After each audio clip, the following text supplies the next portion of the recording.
Imagine the single greatest moment of your life. You're holding a small slip of paper.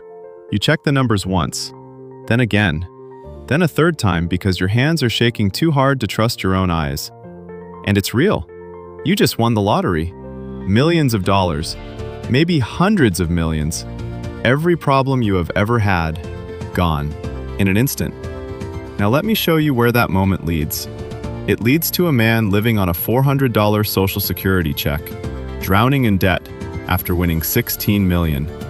It leads to a woman who won the jackpot not once, but twice, and ended up in a trailer park with nothing.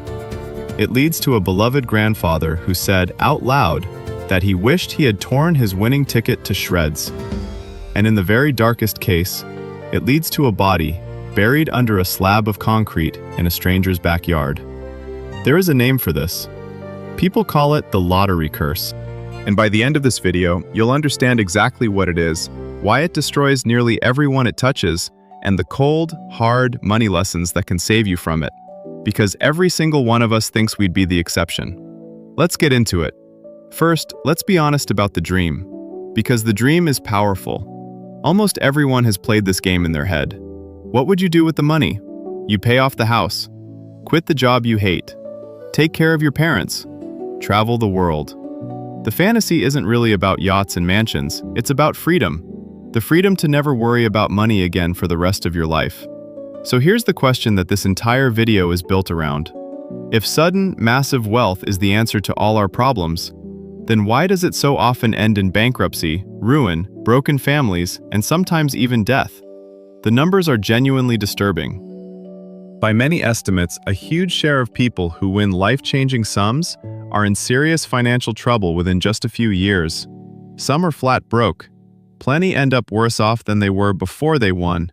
Not just poorer in money, but poorer in family, in friends, in peace. How is that even possible? How do you turn $300 million into a nightmare? To understand it, you have to meet the people who lived it.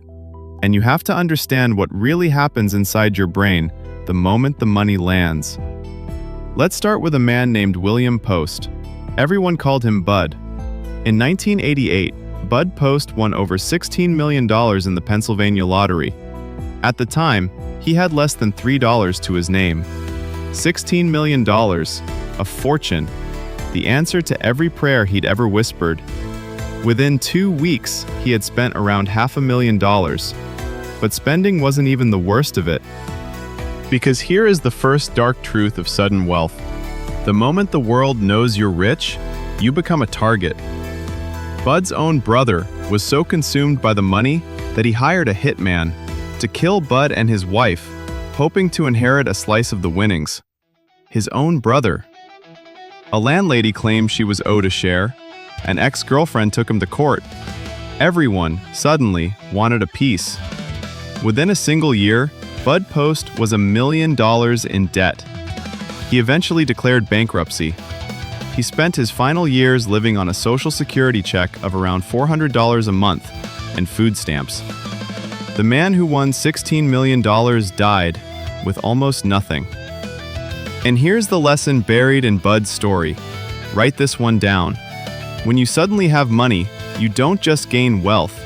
You gain a giant flashing target on your back. Friends, family, strangers, even people you've never met will appear out of nowhere, each one convinced they deserve a piece of your luck. And learning to say the word no to the people you love most becomes the hardest and most important financial skill you will ever need. But maybe Bud was just unlucky, right? Maybe he just had a terrible family. So let's look at someone whose ruin came from the inside, from her own choices. Her name was Evelyn Adams, and Evelyn did something almost statistically impossible. She won the New Jersey lottery, twice. Once in 1985, again in 1986. Together, more than $5 million. Think about the odds. Lightning struck the same person twice. She was, by any measure, the luckiest woman in America. So where did it all go? A huge amount of it went to the casinos of Atlantic City. Evelyn started gambling, chasing that same electric thrill of winning, and the millions slowly, steadily bled away at the tables. She also gave a lot of it away, unable to say no to the constant stream of people asking.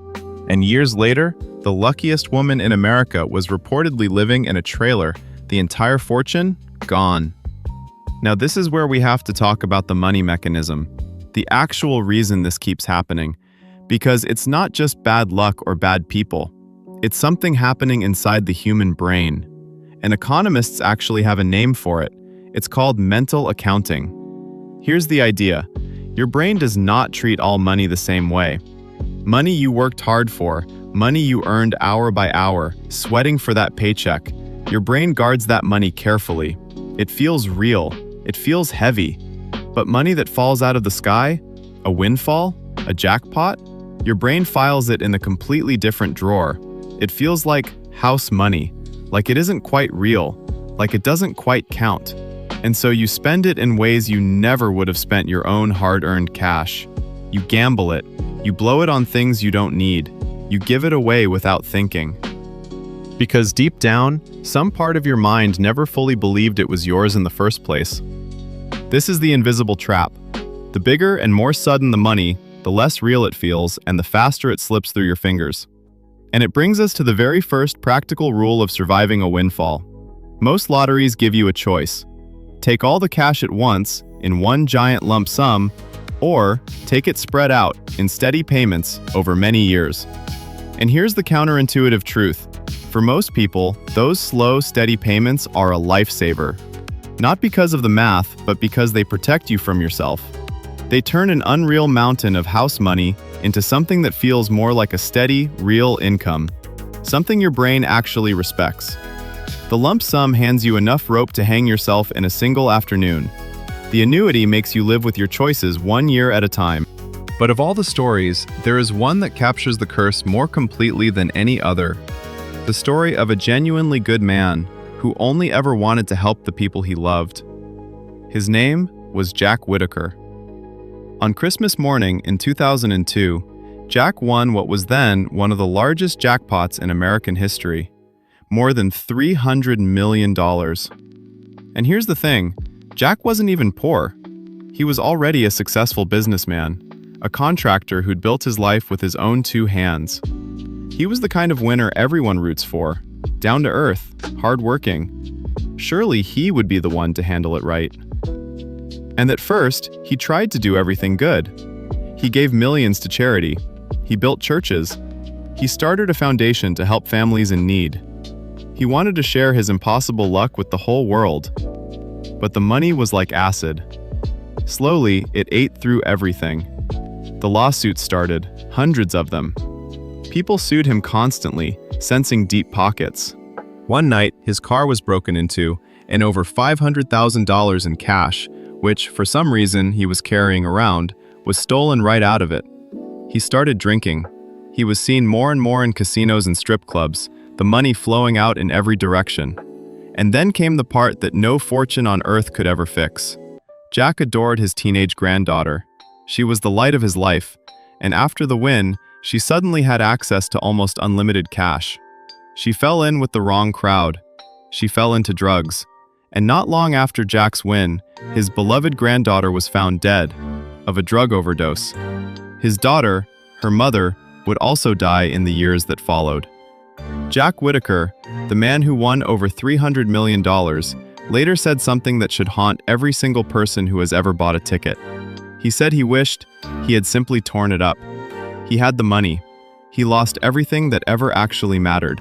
And that is the deepest truth at the center of this entire curse, the lesson that ties all of these stories together. Money does not change who you are. It amplifies who you are. It pours gasoline on whatever was already there. If your life has cracks in it, bad habits, toxic people, an empty space you've been trying to fill, sudden wealth doesn't patch those cracks. It blows them wide open. It takes your small problems and makes them enormous. It takes the leeches around you and hands them a reason to feed. Because here's what nobody tells you. The money was never the hard part. Knowing how to live with it, that's the part that breaks people. And in the rarest, darkest cases, the curse doesn't just take your money or your family, it takes your life. Consider the story of Abraham Shakespeare. He won $30 million in Florida. He was a kind, trusting man who, by many accounts, couldn't read or write very well, and suddenly he was worth a fortune. He was hounded relentlessly by people who wanted his money. And then a woman entered his life, claiming she wanted to help him manage it, to protect him from all the people taking advantage. Instead, she took everything. She drained his fortune into her own hands, and when Abraham started asking questions, she murdered him and buried his body under concrete in a backyard. He was missing for months before the truth came out. She was convicted and sent to prison for life. A man won $30 million, and it cost him his life. Or take the youngest cautionary tale of them all. A British teenager named Michael Carroll, who won nearly £10 million at just 19 years old. He had no plan, no guidance, and no brakes. He burned through it on cars, parties, drugs, and reckless spending at a pace that stunned the entire country. The tabloids gave him a nickname, and within about a decade, the money was completely gone, and he reportedly went back to ordinary work, broke, having lived a lifetime's worth of fortune in just a few short years. Different people, different countries, different decades, the same curse, again and again and again. So let's turn all of this pain into something useful, because the entire point of studying these disasters is to make sure you never repeat them. If you ever come into sudden money, a jackpot, an inheritance, a huge windfall of any kind, here is exactly what the survivors and the experts say to do. Lesson 1. Before you spend a single dollar, disappear. Tell as few people as humanly possible. The moment the world knows, the target appears on your back, just like it did for Bud. If your local laws let you claim the prize anonymously or through a trust, do it. Silence is your single greatest protection. Lesson 2. Wait. Do nothing. The money isn't going anywhere, and the most dangerous period is the first few months, when the house money feeling is strongest and your brain hasn't caught up to reality yet. Park it somewhere safe and boring.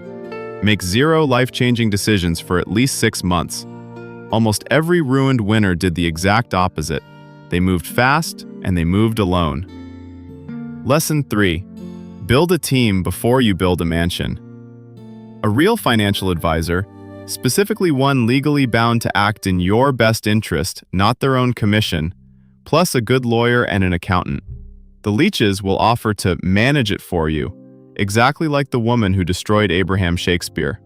The difference between help and a predator is whether they're legally accountable to you.